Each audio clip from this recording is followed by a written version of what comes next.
मैं हूं आपका दोस्त और होस्ट। आप देख रहे हैं ज्ञान रूपी, जहां हर रुपये की कीमत और हर फैसले का ज्ञान मिलता है। नमस्कार दोस्तों, कभी आपके साथ भी ऐसा हुआ है? महीने की 1 तारीख को सैलरी अकाउंट में आती है और सिर्फ 10 से 15 दिन बाद अकाउंट बैलेंस देखकर लगता है यार पैसे गए कहाँ। ना कोई बड़ा शॉपिंग की, ना कोई लग्जरी की खरीदारी की, फिर भी अकाउंट ऑलमोस्ट खाली। अगर आप भी हर महीने इसी प्रॉब्लम से परेशान रहते हैं तो आज की वीडियो आपके लिए है। आज हम बात करेंगे दुनिया के सबसे सिंपल और प्रैक्टिकल बजट सिस्टम की, 50-30-20 बजट रूल। इस वीडियो में हम जानेंगे 50-30 रूल क्या है, सैलरी को स्मार्ट तरीके से कैसे डिवाइड करें।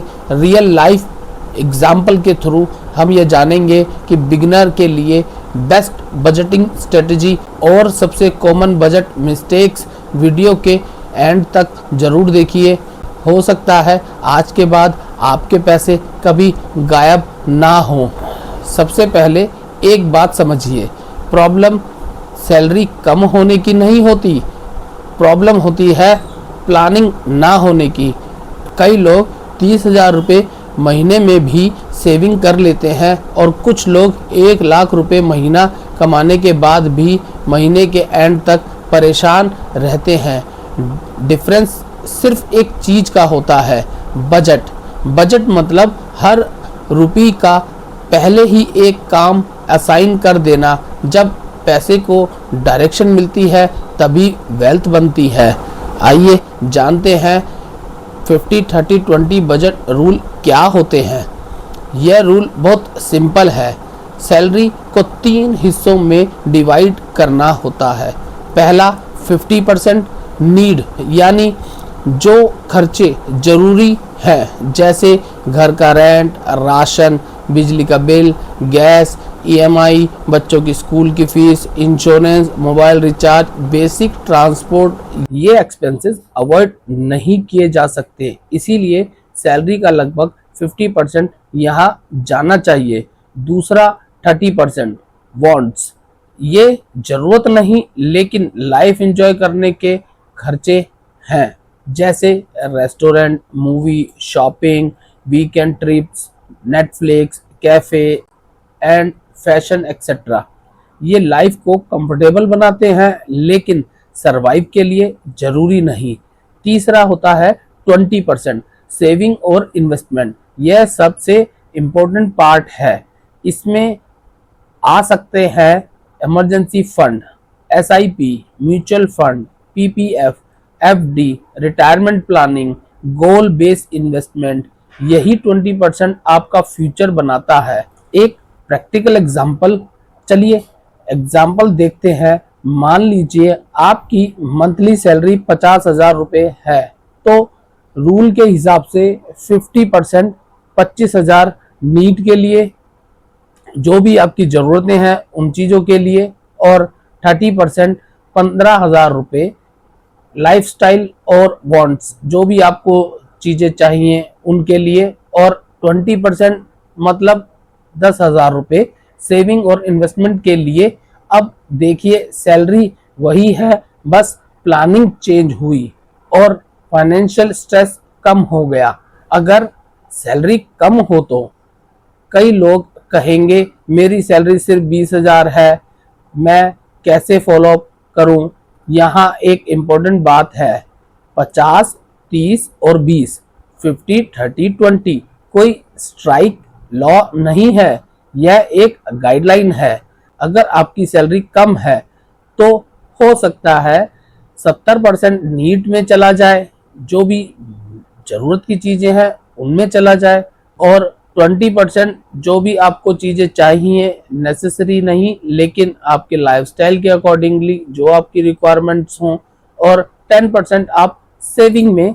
सबसे इम्पोर्टेंट है हर महीने कुछ ना कुछ सेव करना चाहिए, 500 रुपये क्यों ना हो। हैबिट अमाउंट से ज़्यादा इम्पोर्टेंट होती है। सबसे कॉमन मिस्टेक्स, बजट बनाते वक्त लोग ये गलतियां करते हैं।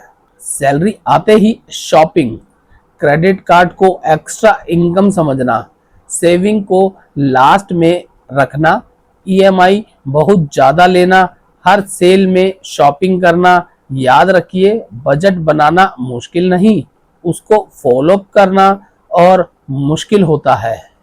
बजट फॉलो कैसे करें? अब प्रैक्टिकल टिप नंबर 1, सैलरी आते ही सेविंग अलग कर दीजिए, पे yourself first. Tip number 2, UPI और बैंक ऐप में मंथली स्पेंडिंग ट्रैक करिए। टिप नंबर 3, हर संडे 5 मिनट बजट रिव्यू करिए। टिप नंबर 4, इमरजेंसी फंड जरूर बनाएं। टिप नंबर 5, इम्पल्स शॉपिंग से बचिए। 24 आवर्स रूल फॉलो करिए। अगर कल भी वही चीज चाहिए तब खरीदिए।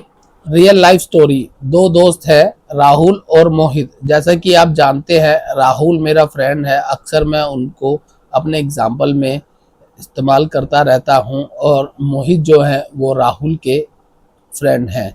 तो आइए एग्जाम्पल देखते हैं। दोनों की सैलरी 60,000 रुपये है। राहुल सैलरी आते ही बजट बना लेता है, सेविंग पहले करता है।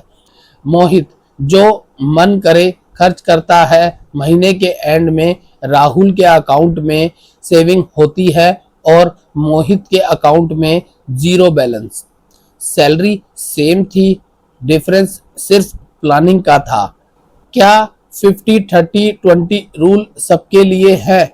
हर इंसान की फाइनेंशियली सिचुएशन अलग होती है, इसीलिए परसेंटेज के हिसाब से आप इसको थोड़ा सा बदल सकते हैं। अगर आप मेट्रो सिटी में रहते हैं तो नीड्स ज़्यादा हो सकती है। अगर आप पेरेंट्स के साथ रहते हैं तो सेविंग और इन्वेस्टमेंट और भी ज़्यादा हो सकती है। रूल को कॉपी मत करिए, अपनी लाइफ के हिसाब से कस्टमाइज करिए। रैपिड रिकैप, एक बार जल्दी से रिपीट करते हैं। 50% नीड्स, 30% वांट्स, 20% सेविंग और इन्वेस्टमेंट। सैलरी को प्लानिंग के साथ खर्च करिए, सेविंग को सबसे पहले प्रायोरिटी दीजिए, हर महीने बजट रिव्यू करिए। और इसका कंक्लूजन आता है कि दोस्तों, वेल्थ सिर्फ ज़्यादा कमाने से नहीं, वेल्थ बनती है जो कमाते हैं उसे स्मार्ट तरीके से मैनेज करते हैं। याद रखिए, इनकम आपको रिच नहीं बनाती, मनी मैनेजमेंट आपको फाइनेंशियली स्ट्रांग बनाती है। अगर आप आज से सिर्फ एक हैबिट बदल दें और 50-30-20 रूल फॉलो करना शुरू कर दें तो आने वाले सालों में आप अपने फाइनेंशियल गोल से काफ़ी करीब पहुंच सकते हैं। अगर वीडियो पसंद आई हो, लाइक ज़रूर करें, ज्ञान रूपी को सब्सक्राइब करें और कमेंट में बताएं आपकी सैलरी का कितना % सेविंग में जाता है। मिलते हैं अगली फाइनेंस वीडियो में। धन्यवाद।